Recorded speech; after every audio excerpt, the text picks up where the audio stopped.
Welcome to Thou Shalt Not Suffer, the Witch Trial podcast, the show that asks the questions, why do we hunt witches? How do we hunt witches? And how do we stop hunting witches? I'm Josh Hutchinson. And I'm Sarah Jack. Today we're speaking with Kathleen Langone, host of the People Hidden in History podcast, talking about colonial New England earthquakes as signs of God's wrath. How did the society respond to earthquakes differently than other misfortunes? And what did the ministers have to say about the potential meaning of the earthquakes? Kathleen Langone is the creator and host of People Hidden in History podcast. She enjoys telling people about history that isn't commonly known, or possibly people hidden in the shadows of the more famous. Be sure to check out her website, peoplehiddeninhistory.com, and find her on X to find out more about these hidden stories. Kathleen, we are so happy to have you join us today on our podcast. You've had us twice as guests to talk about witch trials. Thank you for coming. I'm delighted to be on this series, and it was always fun to talk to you folks from my podcast series. And just briefly about my series, it's called People Hidden in History. And I cover very interesting but not well-known people from the 1600s up through about the 1960s. And there are 20 episodes now, a few more to come. And these are, I would say, longer, more academic episodes, but I would love for some of your listeners to come over and listen to some of these podcasts. Thank you. I love your episodes. Our listeners will really enjoy hearing them. And your podcast has a special place in my heart because it was my first experience talking on a podcast. And thank you for that. You're welcome. And how did you come to have expertise in New England earthquakes? It's an interesting story, folks. I actually had an undergraduate degree in earth science. I got that from the University of New Hampshire.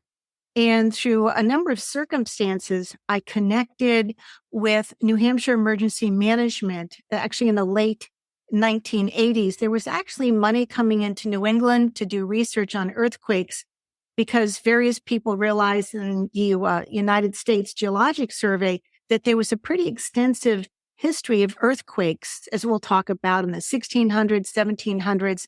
And there was some concern if these were to happen again, there'd be little preparation in terms of emergency management. So they brought me in and actually hired me. I worked for a couple of different groups to do historical research on earthquakes. And I went through a lot of dusty library shelves and many interesting historical accounts. And that's really how it all started. At that time, the research would have been really like hands-on. You would have been digging in archives and looking at actual documents for that information, not just jumping on the internet. Yeah, that was very true. Back then, there was very little that had been scanned in and digitized. So many hours spent in libraries. And my thanks to the many generous librarians that let me hang out at their institutions. So have earthquakes become less common? They were more common hundreds of years ago. What's the situation on the frequency of earthquakes in New England? That's a good question because I think people today don't really perceive earthquakes as a threat to New England. They were really quite common in the 1600s, 1700s, and even recorded back to the 1500s. So if you look at the major events, there was a major earthquake in 1638, I think was recorded likely up in New Hampshire. There were two major earthquakes in the 1700s, 1727, epicenter believed to be in Newbury, Massachusetts, which was in northeastern Massachusetts on the coast, and the 1755 earthquake, which was quite large, maybe the epicenter about 25 miles off the coast of Boston. And then there was a break of activity. And interestingly, there were no earthquakes of note during the Revolutionary War. I think had there been, this would have been much more prominent in history.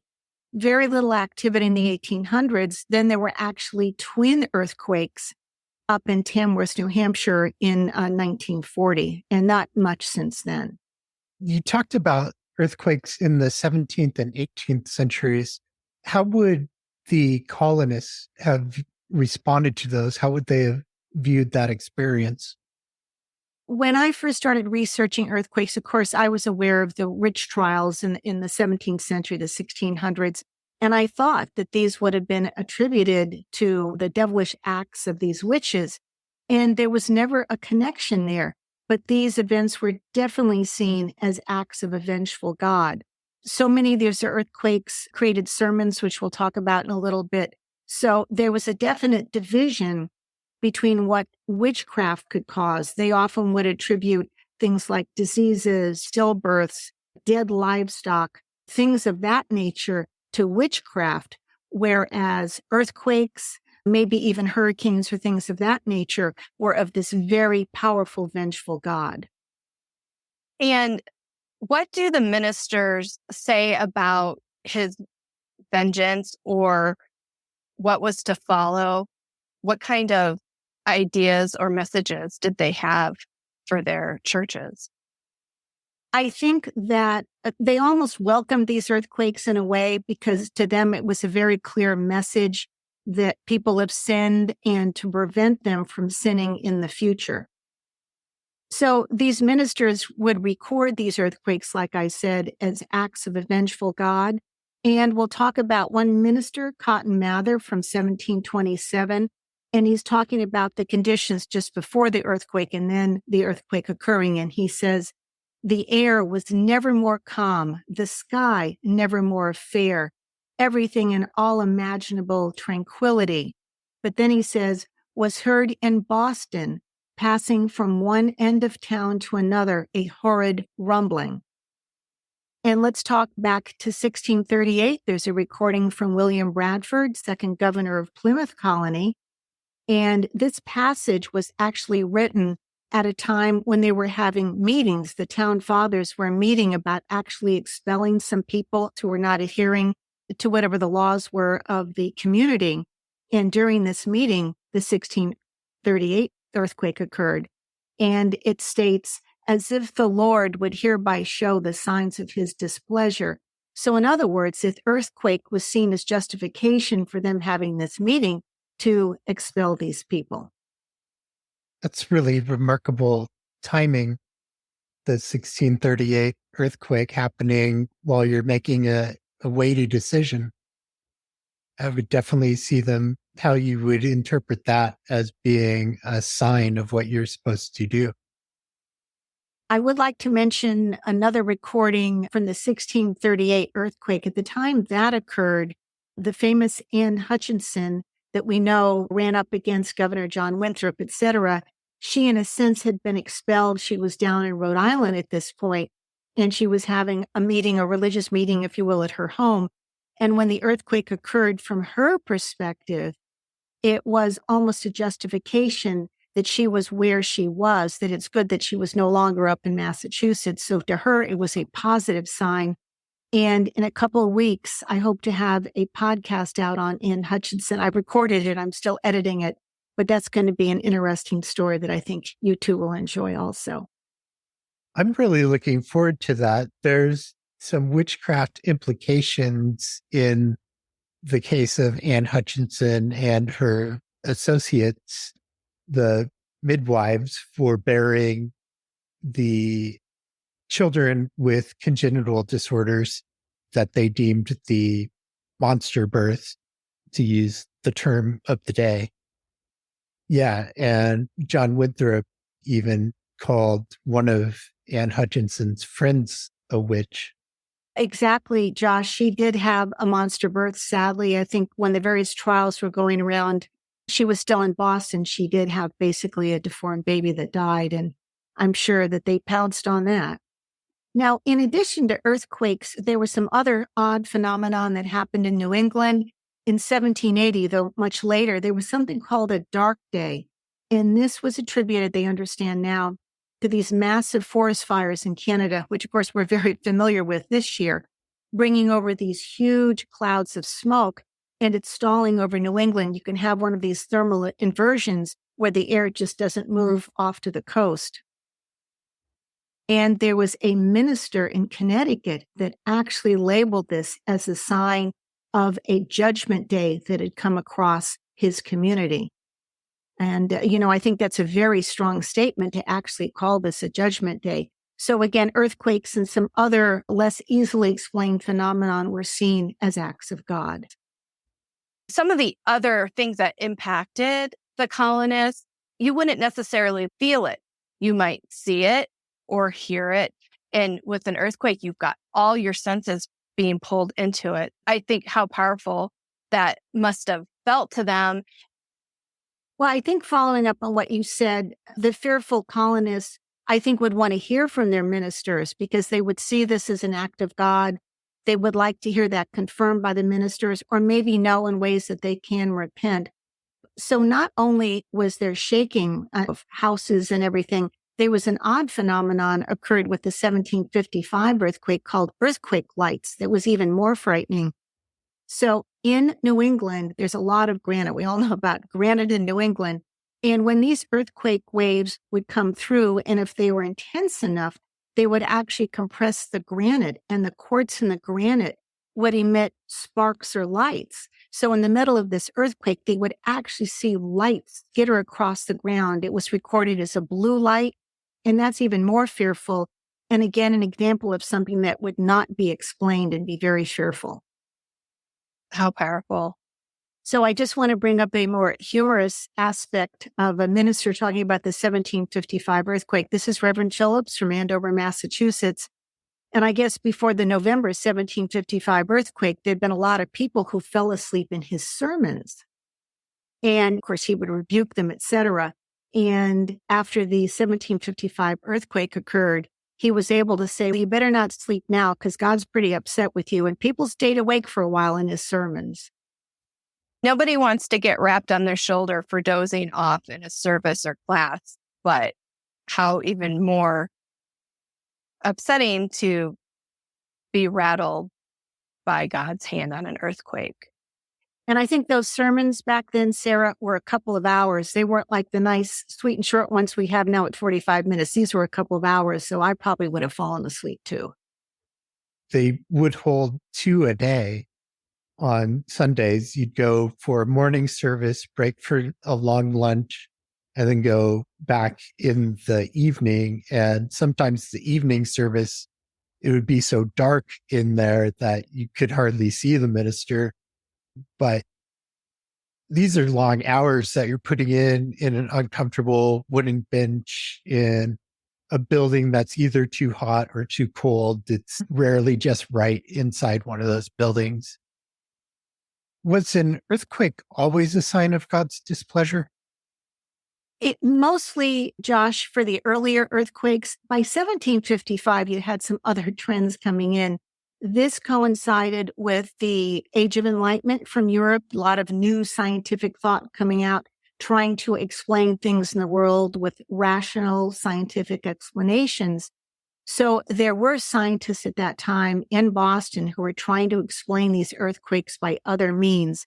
There was John Winthrop, a scientist from Harvard, that said these earthquakes could be occurred by strange vapors that might explode underground. And he published his theories on that. There were even theories that Ben Franklin's lightning rods were causing these earthquakes. And you could think of conducting that energy through the lightning rod in the house into the ground, causing earthquakes, which of course was not the case. But these more rational thoughts were not met very well by the ministers because that would take away their messaging that this was a vengeful God. So there was actually conflicts back and forth between some of the Harvard scientists and the ministers at the time. Were there actions or maybe a set of actions that ministers would take following a sign like an earthquake? Would their messaging change? What would they be pushing for to happen as a response? They would like some sort of sign of repentance from the parishioners. And there were these fast days called where they would be asked to fast for a day. I know for the 1755 earthquake, there were broadsides, basically posters that were posted in and around Boston saying that people should lead a less sinful life, etc. These fast days were very real. There were also more frequent sermons and meetings held at the churches. And it's funny what happened with these earthquakes. With any earthquake, of course, there would often be aftershocks. So you'd have your primary shock and people think it's over. I'll repent. I'll be a good Christian. But then the aftershocks kept coming and they would think, God's still looking at me. I better not sin. And what happened as the aftershocks would decrease with frequency, people would be less apt to go to church. So you'd see this great uptick of people going to the sermons. And even though the ministers would keep wanting them to go to church and have more frequent services, the attendance fell down when the aftershock stopped. It's like they had a sense of urgency while the earth was still rumbling, that you let your guard down afterwards. And it was to their advantage, really, because it supported their word. Now, one other thing I would like to mention of the 1755 earthquake, a few weeks before that earthquake, so the Boston earthquake was November 18th. On November 1st was the very famous Lisbon earthquake that was far more violent and damaging. Many people died in that earthquake. It leveled Lisbon. There was a tsunami, all of these various effects. But you have to realize the news of that earthquake reached New England literally right after their earthquake. So if you're thinking of a vengeful God, this would have been even more profound and frightening because not only did he shake up New England, he shook up Europe. So at that time, they would have thought God was very upset with mankind. And an interesting literary note about the Lisbon earthquake, it was mentioned in the book Candide by Voltaire. And it was an example of how life can turn very horrible. Even though you think life is good and God is good, there can be very severe consequences. Yeah, so other earthquakes happening in other places, the news of that must also have shaken things up, excuse the pun, in New England for as far as them interpreting signs of God's displeasure. Hearing of earthquakes in other places must have also affected them. Very much. And again, I think it supported those who saw as a religious angle on this with a vengeful God. It further supported that without question. I know denominations, Catholics and Protestants and Puritans and Anglicans often used natural disasters politically against each other. Did you ever see anything where, say, the New England ministers, there was an earthquake maybe in a Catholic territory and they pounced on that as a sign that God was unhappy with the Catholics? It's interesting that you say that because obviously Lisbon was predominantly Catholic and sadly there were hundreds of lives lost. The number might have even been higher. So the Calvinists and the Puritans in New England might have seen that God was very directly vengeful by killing all those people, because if you look at some of the sermons out of Boston of 1755 earthquake, they cite a very powerful, vengeful God, but then maybe a kind God in that nobody died in that earthquake or any of the previous earthquakes. So it could be an example that he was directly punishing the Catholics. So you might have a point there. I didn't realize nobody died in those New England earthquakes. That is quite remarkable. Let me follow up on that, because there's a saying among seismologists, earthquakes don't kill people, buildings kill people. Mm. Because if you're just standing out in a field and even if it's a severe earthquake, at most, you're just going to be knocked down. So if you think of the structures up until 1755, they were post and beam. And when earthquakes would come through to these post and beam homes, they could shake and creak a little bit, but they didn't necessarily collapse because there was some give given the construction. In Boston, by 1755, there were a number of brick buildings, and they didn't completely collapse, but definitely there were bricks littering the streets. But still, nobody got killed, and you didn't have highway overpasses. You didn't have large metal bridges. So the things that kill people now simply weren't present back then. I imagine in Lisbon, you had more stone buildings, an established older European city.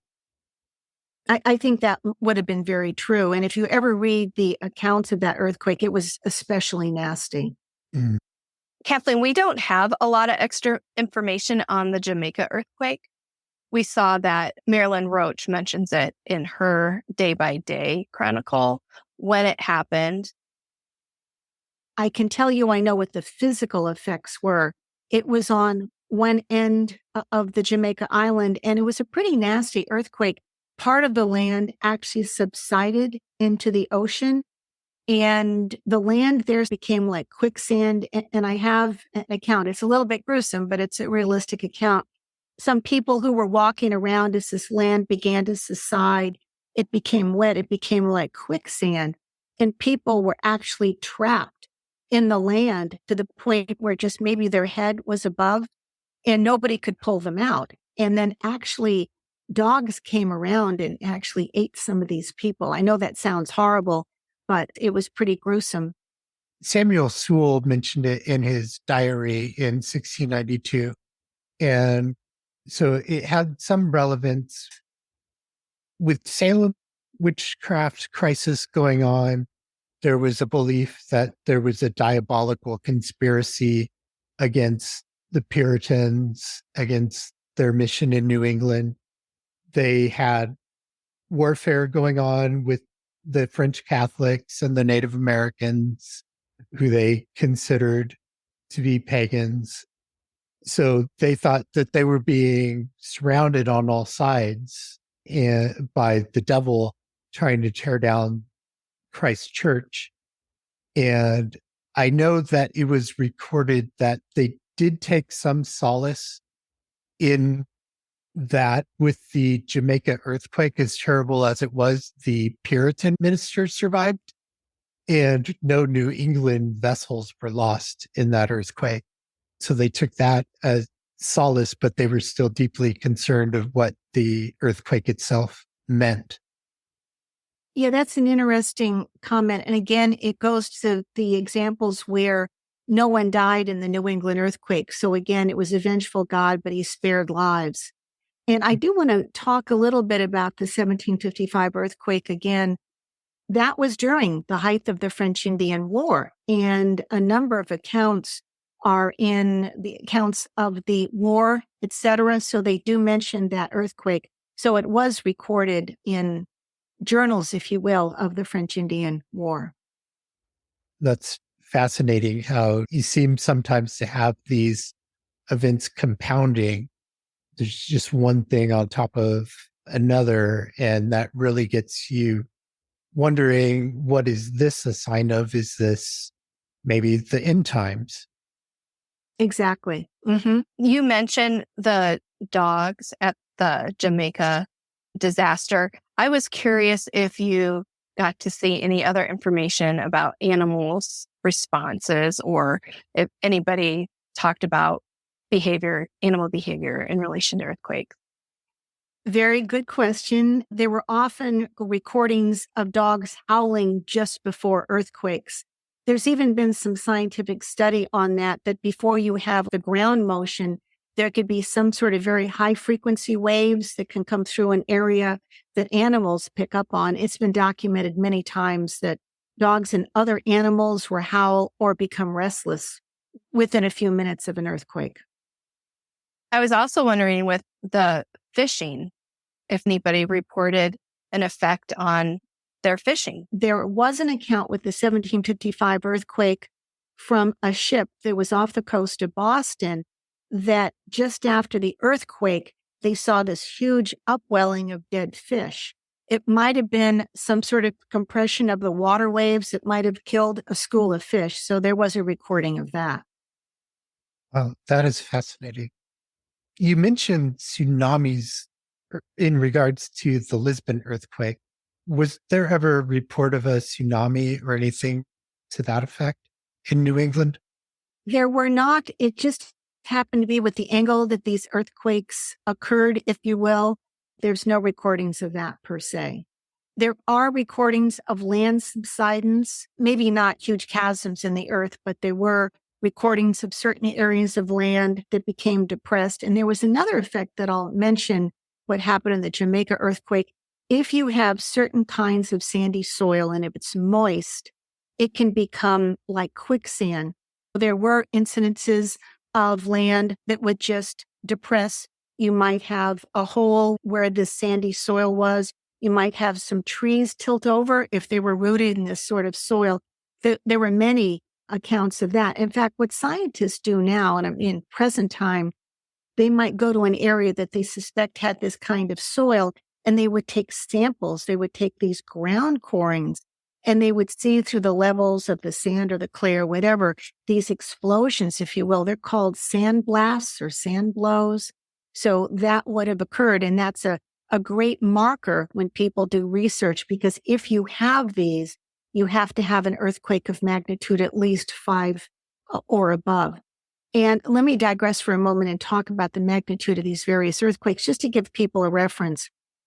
The 1638 could have been a very powerful earthquake, maybe 6.8 on the Richter scale. The one in 1727 in Newbury, Massachusetts, maybe a little less, maybe a 5.7 or 5.8 on the Richter scale.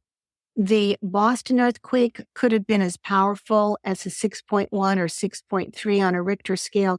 And do remember that the Richter scale is logarithmic, simply meaning that if you go from a 6.1 to a 6.2, it's a pretty large jump. So it just gives you an idea of the magnitude of these quakes. They were quite appreciable. Yeah, 6.8 in modern times with modern structures would be devastating. Most certainly. And there's certainly a lot of predictive models that say these earthquakes will come back, and they will at some point. I don't know if they'll be in our lifetime, but they easily could occur again. And just to give some explanation how these earthquakes occur, there are no active fault lines that we have here. We're very familiar with the San Andreas Fault in California, et cetera. But these are called intraplate earthquakes. So they're in between the spreading zones. So you think of the Mid-Atlantic Ridge, which you might be familiar with, where you have the earth being formed and the crust sort of pushing both against the North American continent and towards Europe.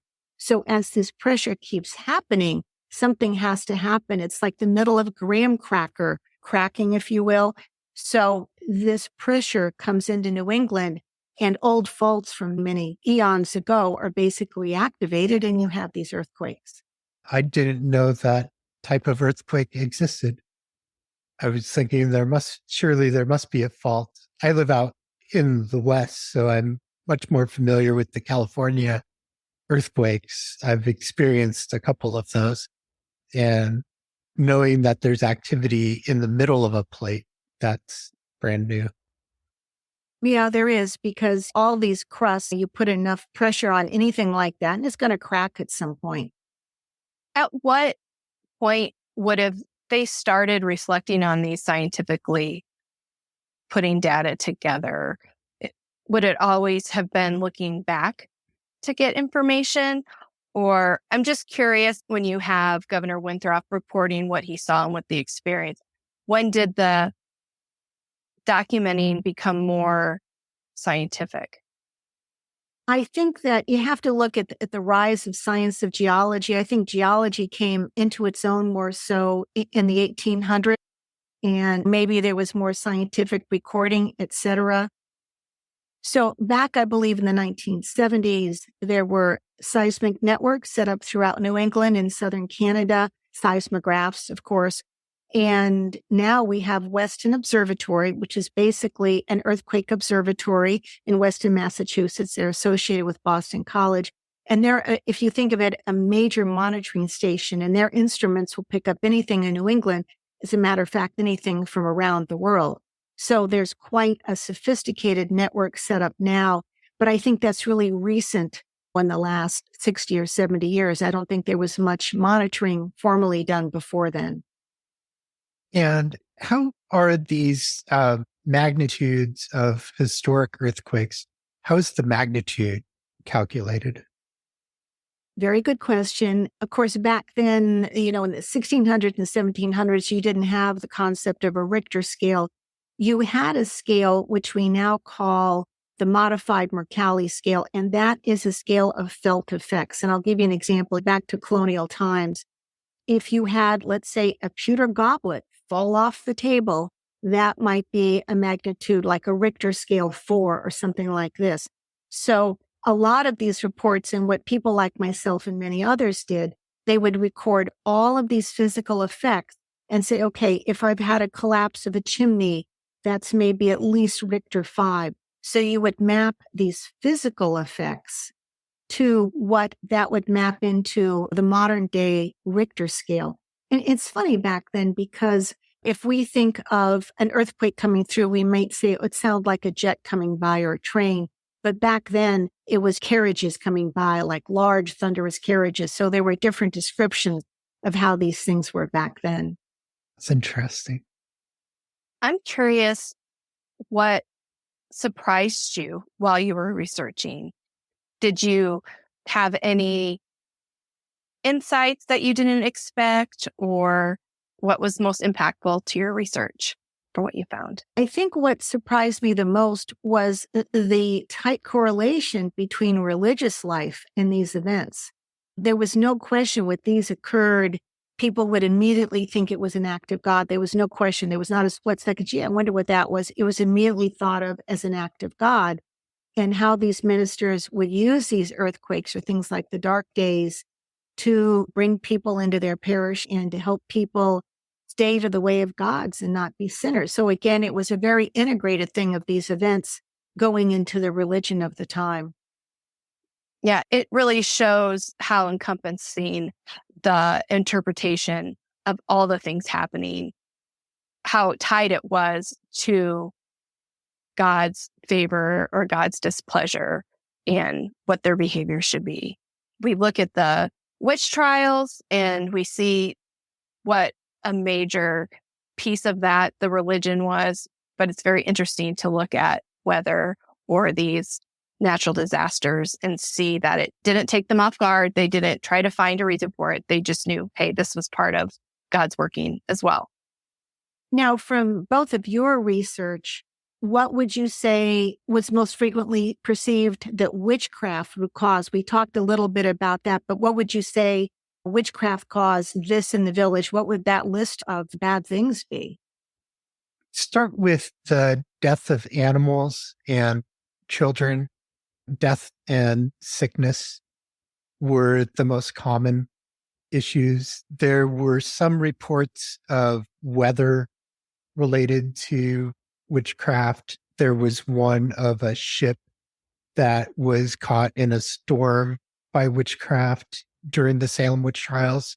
There was also a really infamous case, the North Berwick witch trials in Scotland, where King James the sixth of Scotland, who became the first of England, his bride was on the way over from Denmark to meet him in Scotland to get married.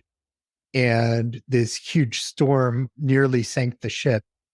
And they blamed it on, I believe they ended up rounding up dozens of individuals as witches based on that storm. So there was some of that, but most commonly it was a neighborly dispute that led to an animal dying, or was believed to have directly led to an animal dying or a child dying, or a mysterious illness, maybe an early death. Another one that comes to mind is food or anything they might have been preparing. Butter, it comes up on all the continents as being bewitched. And then even soup has been a culprit in more than one dispute. And the pudding in Springfield, Massachusetts, with the case of Hugh Parsons, he was believed to have bewitched a pudding, so it came out of the oven split evenly as if by magic. And there were in Ireland, I know Andrew Snedden mentioned the butter thieves and milk thieves that by witchcraft would take the milk from your cow directly. So then when you went to milk the cow, it was dry. And there's some degree of nature, some degree of magnitude where a witch could cause, a minor storm, but God would cause an hurricane or an earthquake, or was often responsible for large fires and plagues, where a smaller individual community episode of smallpox might be witchcraft. A grand plague sweeping would have been seen as requiring more power than what the devil could have given to a human. Oh, that makes perfect sense. I could see plague certainly being directly attributed to God and not a couple of weakling witches, if you will. That's very interesting, Josh. Yeah, there were limits to the power of witches based on the limits biblically to the devil's powers, because he was the source of all the witchcraft powers, at least in the eyes of the ministers and the elite. Now, the folk beliefs in witchcraft were largely just based on believing that certain people had innate abilities to perform magical feats. But again, that there would presumably be some limits on what a human can do compared to what a demon or a devil or some more advanced being could do. Catherine Harrison had too much good luck, and they would attribute her cattle responding to her well to her witchcraft. That's right. She called to her cattle, and her cattle came to her more quickly than other people's cattle came to them. There were like multiple witnesses to this event. She went out and she said something that to the hearer sounded like a magical phrase. It was like a nonsense word. And she just shouted this to her cattle. And then they came at a gallop, according to the witnesses. There were interesting effects with livestock. So for your listeners out there, if you Google New England earthquakes, there's a lot of great online resources. There's certainly a web page for Weston Observatory, which I mentioned is a very active observatory now. And for those living in New England, you just might want to know about how to deal with an earthquake if it occurs. It wouldn't be a bad thing to read. And now for a Minute with Mary. Sashi Prava Bendani, a lawyer, was the first advocate to meet with me, a board member representing End Witch Hunts. Her beautiful smile lit up my phone screen last July, and we have remained in touch. Sashi relayed how she put measures into place to slow the spread of witch hunts in her home state of Odisha, India. Her reasons? To protect women from witch hunts. After all, the International Covenant on Civil and Political Rights recognizes that both men and women deserve equal protection under the law. Before 2014, anyone who accused a woman to be a Dayan or a Dani, the Odisha words for witch, suffered little consequence. Sashi's hard work resulted in the Odisha Prevention of Witch Hunting Act and was signed by the governor in 2014. Anyone who now accuses a woman to be a Dayan could be imprisoned up to 3 years and or pay a fine of 1,000 rupees, which is $12 US. Thank you, Sashi. Thank you, Mary. And here's Sarah with End Witch Hunts News. End Witch Hunts News. End Witch Hunts is a 501c3 nonprofit organization. End Witch Hunts is a movement to stop the deadly practice of witch hunting around the world. Our vision is a world without witch hunts, where all victims are exonerated and modern victims and their families receive justice. Your financial support empowers us to educate and advocate. Your donation is tax deductible. Please keep us in mind when you give your holiday charitable gifts. Thank you for supporting our podcast project.